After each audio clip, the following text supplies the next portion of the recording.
జగన్మోహన్ రెడ్డి గారి సంక్షేమ కార్యక్రమాలని కొనసాగిస్తాను అని అదే నోటితో చెప్పడం అనేది రాజకీయాల్లో జగన్మోహన్ రెడ్డి యొక్క సత్తా తెలుస్తుంది. 2024 ఎన్నికల్లో మా ప్రభుత్వమే స్థాపిస్తాము, ప్రతి ఎమ్మెల్యేలను కూడా కూల్చేస్తామని కూడా మన మంగళగిరిలో మాట్లాడిన సందర్భం. దీని గురించి ఒక శాసనసభ్యులు ఏమంటారు? అదే అన్న, వాళ్ళ అధికారాన్ని ఎందుకు కావాలనుకుంటున్నారో చెప్తున్నారు. మీకు మంచి పరిపాలన అందిస్తాం. 2014 నుంచి 19 దాకా చంద్రబాబు నాయుడు పవన్ కళ్యాణ్ కలిసి పరిపాలించారే, ఆ పరిపాలన మళ్ళీ తీసుకొస్తామని చెప్పేటువంటి సత్తా లేదు. అధికారాన్ని కక్ష తీర్చుకుంటా కావాలి, మేము ఆడిని కొట్టాలి ఈయన కొట్టాలి తప్పితే మీ అందరికీ సేవ చేస్తాం అనేటువంటి ఆలోచన లేదు. ప్రజాసేవ తలంపులో కానీ ఆకాంక్షలు కానీ లేని వాళ్ళకి ఎందుకు అధికారం? డబ్బు సంపాదించుకుంటాకేను కక్షలు తీర్చుకుంటాకే అనేది వాళ్ళు చెప్తున్నారు. సార్, పవన్ కళ్యాణ్ గారు మాట్లాడిన తర్వాత తన వర్గానికి సంబంధించిన నేతల చేత తిరిగి మాట్లాడిస్తారని కూడా నిన్న మాట్లాడిన సందర్భం, దీని గురించి ఏమంటారు సార్? అంటే అదే చెప్తున్నామండి. ఇప్పుడు తప్పుడు మాటలు, పిచ్చి మాటలు, అసత్యాలు, చంద్రబాబు కోసం తన రాజకీయాన్ని తాకట్టు పెట్టి పణంగా పెట్టి తాకట్టు అమ్మి ఇలాంటి పిచ్చి మాటలు మాట్లాడినప్పుడు బయట వాళ్ళు ఎవరన్నా మాట్లాడితే, ఎందుకంటే పవన్ కళ్యాణ్కి విపరీతమైన కుల పిచ్చి అనేది ఈ మధ్య బాగా వచ్చింది. ఇదివరకు నాకు కులం లేదు పిచ్చి లేదు అనేవాడు, గడిచిన 2 ఏళ్ల నుంచి విపరీతంగా నాకు కుల పిచ్చి ఉందని మాట్లాడుతున్నాడు. అంటే ఈయన కుల పిచ్చి లేనప్పుడు కులం లేదని చెప్పాలి, కుల పిచ్చి వచ్చినప్పుడేమో మేమంతా కాపులందరూ ఆయన వెనకాల వచ్చేయాలా? అరే బాబు, మనోడివి తప్పు ఇట్లా మాట్లాడతాం, ఏ మాట పడితే ఆ మాట, జనం అసహించుకునే మాటలు మాట్లాడబాకని హితవు పలకటానికి మేము వస్తున్నాం అంతే. మనోడు కదా అట్లా మాట్లాడబాకు, జాలేస్తుంది మాకని చెప్పటానికి మేము వస్తున్నాం. అంతేగాని మమ్మల్ని జగన్మోహన్ రెడ్డి పంపడు, మాకు మేమే వస్తాం. సార్, కృష్ణా జిల్లాలో బందర్గా పేరుగాంచిన మచిలీపట్నం నియోజకవర్గంలో వైఎస్ఆర్ కాంగ్రెస్ పార్టీ అధికారంలోకి వచ్చిన తర్వాత పేర్ని నాని గారు ఈ 3.5 ఏళ్లలో ఎటువంటి అభివృద్ధి చేశారని అడిగితే ఏమంటారు? రాజకీయంగా నా జీవితానికి ఒక సార్థకత. నేను రాజకీయాలు మానేశాక లేకపోతే రిటైర్ అయ్యాక నువ్వేం చేసావు అంటే, నా ఊళ్ళో ఈ మైలురాళ్ళు ఉన్నాయి, ఒక మెడికల్ కాలేజీ కట్టించాను, లేదా ఒక polytechnic college, government polytechnic college తీసుకొచ్చాను. అట్లాగే పోర్ట్ నిర్మాణం ఎప్పటి నుంచో ఉన్నటువంటి దశాబ్దాలుగా ఆకాంక్షగా ఉన్నటువంటి పోర్టు సాకారం చేశాను. ప్రతి గ్రామంలో మంచినీళ్ళు తీసుకొచ్చాను. 225 కోట్ల రూపాయలు మంజూరు చేసి ప్రతి గ్రామానికి ఇంటింటికి మంచినీళ్ళు ఏర్పాటు చేయటానికి, మచిలీపట్నం మున్సిపాలిటీలో మంచినీళ్ళు సమృద్ధిగా మాకు రోజు వస్తుంది. ఇప్పుడు ప్రతిరోజు రావడం కోసం ఒక 50 కోట్లు మంజూరు చేసి పనులు జరుగుతున్నాయి. అట్లాగే డ్రైనేజీ, రాబోయే రోజుల్లో డ్రైనేజీ మొత్తం అంతా కూడా కంప్లీట్ చేయటానికి, పంపింగ్ స్టేషన్స్ పెడతాకి ఇవన్నీ కూడా నిధులు మంజూరు చేసాం. బందర్లో ఏమేమి కొరత ఉన్నాయో ఆ కొరత అన్నా కూడా జగన్మోహన్ రెడ్డి గారి నాయకత్వంలో అన్నీ మంజూరు చేసాం.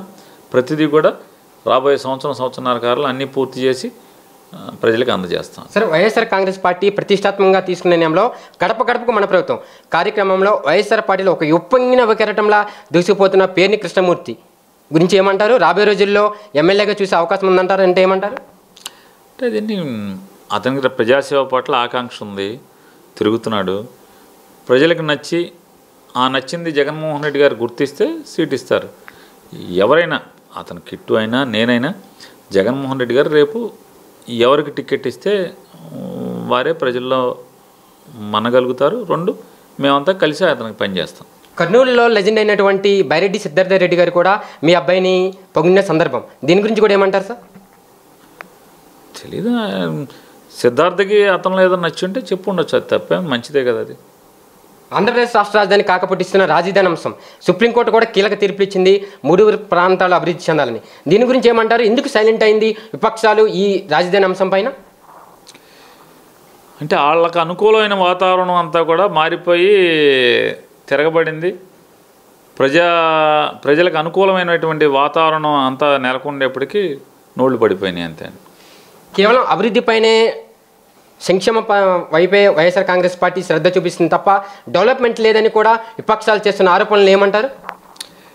నిన్నటిదాకా ప్రజలకు పప్పు బెల్లాల్లాగా సంక్షేమ కార్యక్రమాల ద్వారా పంచిపెడుతున్నారు, ఈ రాష్ట్రాన్ని మరో శ్రీలంక చేసేస్తున్నాడు అని చెప్పి మాట్లాడినటువంటి టీవీలు, పేపర్లు చంద్రబాబు నాయుడు, పవన్ కళ్యాణ్ ఇవాళ వాళ్ళ నోటితో వాళ్ళే మేము జగన్మోహన్ రెడ్డి కార్యక్రమాలన్నీ కూడా కొనసాగిస్తాము, వాలంటీర్లు ఇంటింటికి వెళ్ళి చంద్రబాబు, పవన్ కళ్యాణ్ మన పథకాలు ఆపేస్తారని చెప్తున్నారు, మేము ఆపం మేము జగన్ కార్యక్రమాలని కొనసాగిస్తామని చెప్పేటువంటి స్థితికి తీసుకొచ్చాడు. అట్లాగే ఇవాళ ఎల్లో మీడియా జగన్మోహన్ రెడ్డి మీద ఎలా అయితే దుష్ప్రచారం చేస్తున్నారో అభివృద్ధి లేదు అభివృద్ధి లేని, వాళ్ళ నోటితోనే మేము కూడా జగన్మోహన్ రెడ్డి గారి లాగానే అభివృద్ధి కార్యక్రమాలు చేస్తామని చెప్పే రోజు తొందరలోనే రాబోతుంది. సరే, బలమైన సామాజిక వర్గానికి చెందిన వంగవీటి రాధా జనసేనలో చేరితే ఎలా ఉండబోతుంది? ఆ సామాజిక వర్గానికి చెందిన ఓటింగ్ శాతం అంటే ఏమంటారు? నాదెండ్ల మనోహర్ అయితే బాగా చెప్పగలరు దీనికి అనుకుంటున్నాను. ఆ పార్టీలో ఇంకో అంటే ఇప్పటికే నాదెండ్ల మనోహర్ గ్రూపా పవన్ కళ్యాణ్ గ్రూపా అని ఏదో తనుకుంటున్నట్టున్నారని మీరే టీవీలో అట్లా చెప్తున్నారు. రేపు వాళ్ళ ఇంకో గ్రూప్ వస్తుంది, అట్లా అదేమన్నా ఎలా ఉంటుంది, దాని రుచి ఎట్లా ఉంటుంది, మజాగా ఉంటుందా కారంగా ఉంటుందా, నాదెండ్ల మనోహర్ గారినా లేదా వాళ్ళ ఆఫీస్కి వెళ్తే తెలుసు, కానీ మనకేం తెలుస్తుంది. సరే, ఒక అధ్యక్ష హోదాలో ఉన్న వ్యక్తి చెప్పు చూపించడం ఏంటి అసలు? ఒక రాజకీయ నాయకుడు ఉన్న పరిజ్ఞానం అంటారా? దీని గురించి ఏం చెప్తారు సార్?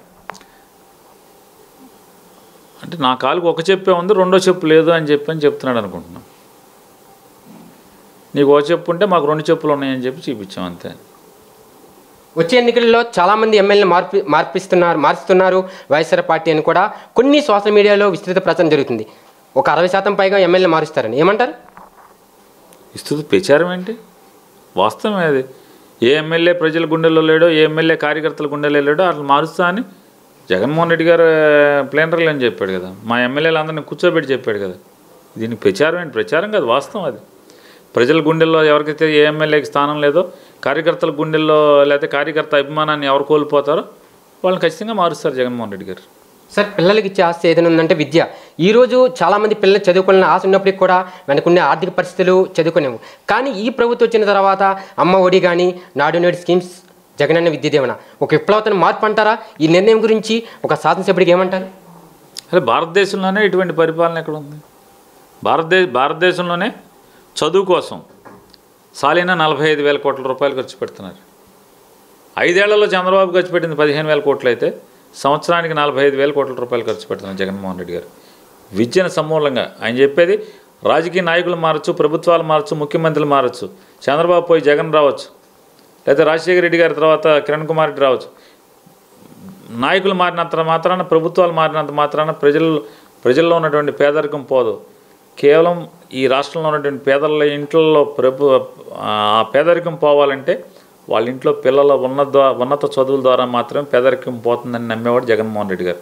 అందుకోసమే ఇన్ని వేల కోట్ల రూపాయలు, భారతదేశంలో ఎక్కడా లేని పరిస్థితుల్లో ఇన్ని వేల కోట్ల రూపాయలను విద్య మీద ఖర్చు చేస్తున్నాడు. సార్, ఫైనల్గా అధికార పార్టీ, ప్రతిపక్ష పార్టీలు ప్రతిష్టాత్మకంగా తీసుకోబోతున్న ఎన్నికలు 2024 ఎన్నికలు తెలుగుదేశం, జనసేన పార్టీ కలిస్తే వైఎస్ఆర్ కాంగ్రెస్ పార్టీ పరిస్థితి ఎలా ఉండబోతుంది అని అడిగితే ఏమంటారు?